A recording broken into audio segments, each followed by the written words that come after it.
Abu Darda, qu'Allah l'agrée, a rapporté. Le messager d'Allah, paix et bénédiction sur lui, se leva pour prier. Nous l'avons entendu dire « Je cherche refuge auprès d'Allah contre toi ». Puis il répéta « Je te maudis de la malédiction d'Allah » 3 fois, tout en étendant la main, comme s'il attrapait quelque chose.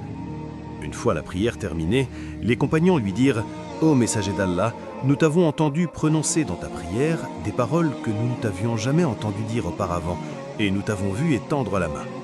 L'ennemi d'Allah, Iblis, est venu avec une flamme de feu pour la jeter sur mon visage.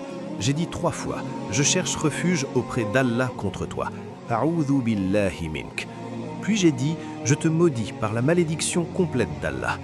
Al'anuka bila'natillahi tamma. 3 fois. Mais il ne s'est pas éloigné après les 3 fois.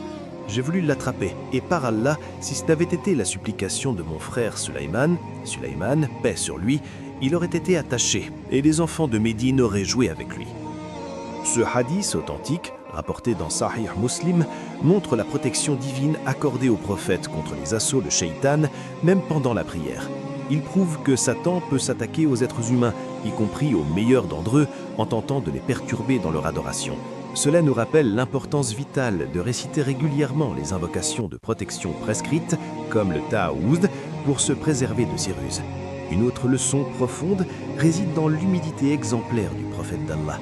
Bien qu'il ait eu la capacité et l'intention d'attraper Iblis et de l'attacher à un pilier de la mosquée, ce qui aurait été un signe spectaculaire, il s'en est abstenu par respect pour la supplication spéciale accordée à son frère le prophète Sulaiman, paix sur lui, qui avait demandé à Allah un pouvoir unique sur les djinns et les démons.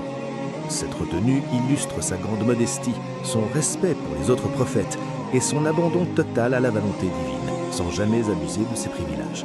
Que ce récit nous incite à multiplier les adhkars de protection, à cultiver l'humilité et à nous réfugier constamment en Allah contre les pièges d'Iblis. Paix et bénédiction sur le messager d'Allah, sur Sulaiman et sur tous les prophètes.